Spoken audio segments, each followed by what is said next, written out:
ಕ್ಷೇತ್ರಗಳು ಇವತ್ತು ಅತ್ಯಂತ ಬಲಿಷ್ಠ, ಅತ್ಯಂತ ಬುದ್ಧಿವಂತ, ಅತ್ಯಂತ ತಾಂತ್ರಿಕ ತಂತ್ರಜ್ಞಾನ ಹೊಂದಿದಂಥ ವೈಜ್ಞಾನಿಕ ಮನೋಭಾವನೆ ಬೆಳೆಸ್ಕೊಂಡಂಥ ದೇಶಗಳು.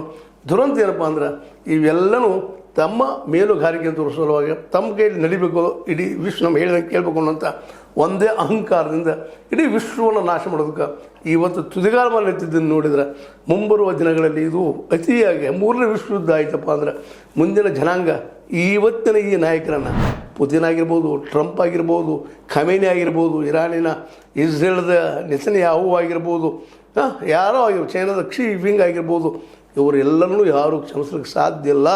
ಯಾಕಪ್ಪ ಅಂತಂದ್ರೆ ಆ ರೀತಿಯ ಭಯಾನಕ ವಾತಾವರಣ ಈ ಇಡೀ ವಿಶ್ವದಲ್ಲಿ ಬಂದಿರ್ತದೆ. ಯಾಕಂದರೆ 2ನೇ ಮಹಾಯುದ್ಧ ಅದರಲ್ಲೇ ಸಾಕಷ್ಟು ಕೋಟಿ ಜನ ಸತ್ತು ಹೋಗಿಬಿಟ್ಟಿದ್ರು. ಅದೇ ದೀರ್ಘಕಾಲ ನಮಗೆ ಪರಿಣಾಮ ಮಾಡಿತ್ತು. ಅದರಲ್ಲೂ ಲಾಸ್ಟ್ ಒಂದೇ ಅನುಭವವನ್ನು ಅದು ಹಿರೋಶಿಮಾ ನಾಗಾಸಾಕಿ ಮೇಲೆ ಹಾಕಿದ್ದರಿಂದಾಗಿ ಇಡೀ ಜಗತ್ತಿನಿಗೆ ಹೋಗಿತ್ತು. ಅಂತಹ ಸಾವಿರಾರು ಬಾಂಬ್ಗಳು ಇವತ್ತು, ಲಕ್ಷಾವಧಿ ಬಾಂಬ್ಗಳು ಇವನ್ನೆಲ್ಲರೂ ತಯಾರು ಮಾಡಿಕೊಂಡಿದ್ದಾರೆ. ರಷ್ಯಾ, ಅಮೇರಿಕಾ, ಅದೇ ಕಾಲಕ್ಕೆ ಚೈನಾ, ಅದೇ ಕಾಲಕ್ಕೆ ಇರಾನ್, ಇಸ್ರೇಲ್ ಎಲ್ಲ ಮಿಸೈಲ್ಸ್ ತಯಾರು ಮಾಡ್ಕೊಂಡು ಅಲ್ಲೆಲ್ಲ ಅಲ್ಲಿ ಅಣುಬಾಂಬ್ಗಳನ್ನ ಉತ್ಕೊಂಡಿದ್ದಾರೆ ಮಹಾರಾಷ್ಟ್ರರು.